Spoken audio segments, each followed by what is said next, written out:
జై భీమ్ మిత్రులందరికీ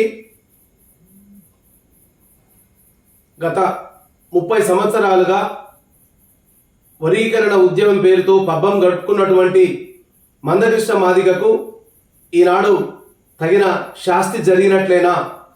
ఎస్, అవుననే చెప్తున్నాయి ఈనాడు ఉన్నటువంటి పరిస్థితులు. ఓ మాలలని సంఘ విద్రోహ శక్తులుగా, ఒక మనువాదులుగా చిత్రీకరించి తన పబ్బాన్ని గడుపుకున్నటువంటి మందకృష్ణ మాదిగ యొక్క నిజస్వరూపాన్ని తెలుసుకోవడానికి మరి మాదిగలకు 30 సంవత్సరాలు పట్టింది. ఇవాళ మాలలు ఒక దిక్కున మందకృష్ణ మాదిగను ఎవరు నమ్మొద్దు, ఆయన మనువాది, ఆయన ఎప్పుడూ కూడా ఏదో ఒక పార్టీకి తొత్తుగా వ్యవహరించే వ్యక్తి, తన స్వలాభం కొరకు, తన స్వార్థ ప్రయోజనాల కొరకు, తన వ్యక్తిగత పలుకుబడిని పెంపొందించుకోవడానికి, తన జాతిని తాకట్టు పెట్టేటటువంటి తత్వం ఈ మందకృష్ణలో ఉంది. ఆయన అంబేద్కరిస్టు కాదు, ఆయన ఓ మనువాది అని గత 30 సంవత్సరాలుగా మాలలు చెప్తూనే వస్తున్నారు. కానీ ఏనాడు కూడా మాదిగ ప్రజలు, మాదిగ ప్రజానీకం ఎవరు కూడా ఆయనని నమ్మలే. ఎస్, వాస్తవమే. ఎందుకంటే అందులో తమ యొక్క ఆకలి, బాధ, దుఃఖం ఈ ఏబిసిడి వర్గీకరణ ద్వారా సాధ్యమవుతుంది అని అనుకున్నారు, నమ్మినారు, ఆయన వెంట ఉన్నారు. కానీ ఆయన ఎంత దుర్మార్గుడంటే తన నమ్మిన వాళ్ళని, తనకంటే గొప్ప వాళ్ళను, ప్రతిభావంతులను గుర్తించకుండా వాళ్ళని ఎప్పుడూ కూడా ఎలా తొక్కేయాలి, ఎలా దూరం పెట్టాలి, వీళ్ళు ఎప్పుడూ నా యొక్క స్థానానికి, నా యొక్క ప్రథమ స్థానానికి వీళ్ళు అడ్డు తగులుతారనే ఉద్దేశంతో తన వెంట ఉన్నటువంటి మన మేరీ మాదిగని కానీ, సతీష్ మాదిగని కానీ, కృపాకర్ మాదిగని కానీ, ఇలా మేధావులందరినీ కూడా మరి మొదటి తరం పోరాట యోధులందరినీ కూడా దూరం పెట్టి ఒకనాడు కాంగ్రెస్ పార్టీతో, ఒకనాడు తెలుగుదేశం పార్టీతో, ఈనాడు భారతీయ జనతా పార్టీతో తన యొక్క స్వార్థ ప్రయోజనాల కొరకు యావత్ మాదిగ సమాజాన్ని తాకట్టు పెట్టినటువంటి ఒక గొప్ప అవకాశవాది. ఒక విధంగా చెప్పాలంటే ఆయన ఒక హిట్లర్, దళిత హిట్లర్. ఒక జాతి పట్ల, ఒక మాల జాతి పట్ల ఎంత విషం చిమ్మాడంటే మనందరికీ తెలుసు. 30 సంవత్సరాలుగా తన యొక్క మొదటి నినాదమే నాగుపాము వచ్చిన వదిలిపెట్టండి, కానీ మాలలు ఎదురైతే తరిమి కొట్టండి అని, చంపేయండి అని నినాదం ఇచ్చినటువంటి దుర్మార్గుడు. ఇవాళ ఒక మాదిగలను తమ సొంత సోదరులుగా భావించి ఉమ్మడి ఆంధ్రప్రదేశ్ రాష్ట్రంలో హక్కున చేర్చుకున్నటువంటి మాలల పట్ల, వాళ్ళ ఎదుగుదల పట్ల ఈర్ష్య ద్వేషాలు సృష్టించి ఒక రకమైనటువంటి ఒక యుద్ధాన్ని రగిలించే విధంగా 30 సంవత్సరాలుగా తన యొక్క పోరాటాన్ని ఒక విద్వేషంతోనే నడిపాడు, తన స్వార్థం కొరకు నడిపాడు. కానీ ఈనాడు ఏమైంది? 30 సంవత్సరాలుగా ఆయన యొక్క నిజస్వరూపం ఎలా చివరికి మాదిగ ప్రజలలో కూడా తెలిసొచ్చింది.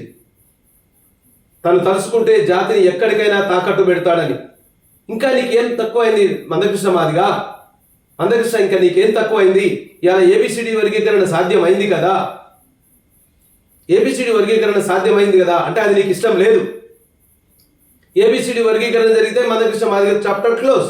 అదే అంటున్నాడు ఈరోజు మొత్తుకుమల్లి నరసింహులు. ఇలా మొత్తుకుమల్లి నరసింహులు అన్న పునాది, ఎంఆర్పిఎస్కు పునాది. ఆయన లేకపోతే నువ్వెక్కడా? ఆయన లేకపోతే నీకు ఆర్థిక నిధులు ఎక్కడివి?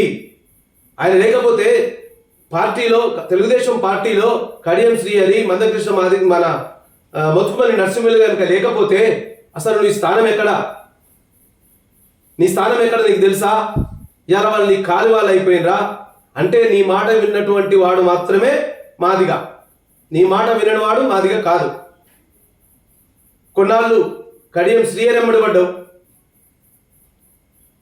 కొన్నాళ్ళు ఇప్పుడు ఈ మధ్య కాలంలో మన దామోదరం రాజనరసింహ గారిని కూడా ఆయన మాదిగా కాదంటావు. అరే నువ్వు ఉపకులాలకు ఏం న్యాయం చేస్తావన్నా? ఆయన రాజీనామా చేయాలి. ఎందుకు? నీ మాట వినలేదేనా? అంటే నీ మాట విననోడు ఎవడు కూడా మాదిగా కాదు, అంటే ఉపకులాలు కూడా మాదిగా కాదు.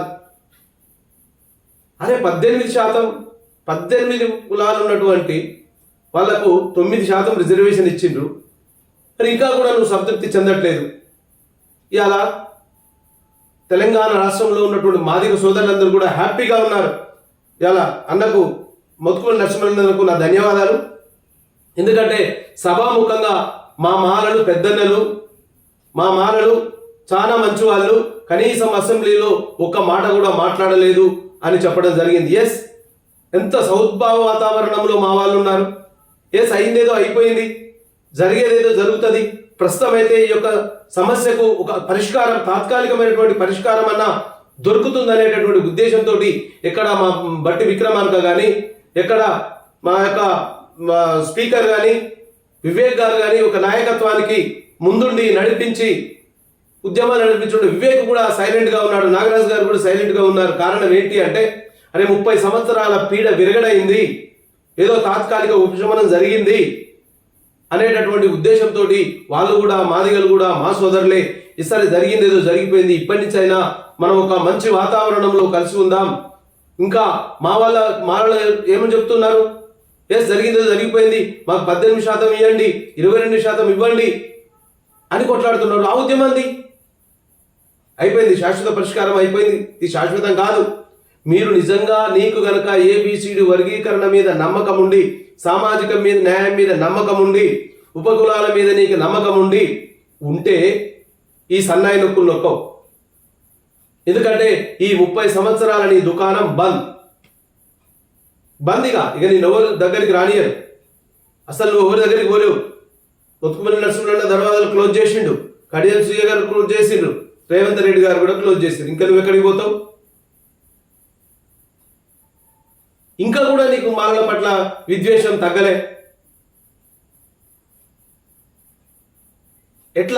ఎట్లా నిన్న మొన్న జరిగిన సంఘటనలు చూసిన వెంకయ్య నాయుడు మనవడి విషయంలో వాళ్ళకేమో వెండి కంచాలల్లా, రాగి కంచాలల్లా నీకేమో విస్తారాకులు అని సోషల్ మీడియాలలో వస్తున్నది.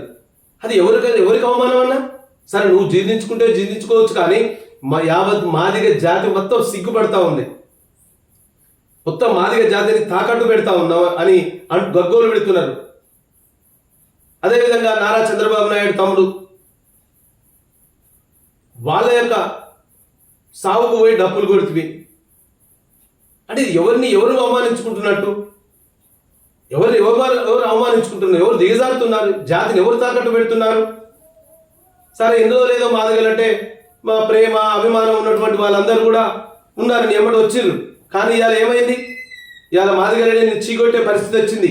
ఇవాళ మాదిగలని దూరం చేసుకునేటటువంటి పరిస్థితి వచ్చింది. అసలు నీ దగ్గరికి రానిచ్చే పరిస్థితి లేదు.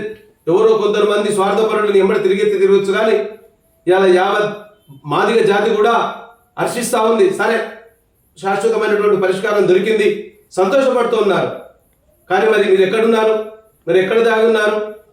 ఎక్కడ పోయినా నీ లక్ష డబ్బులు విజయ సమరాలు ఎందుకు చేయట్లే?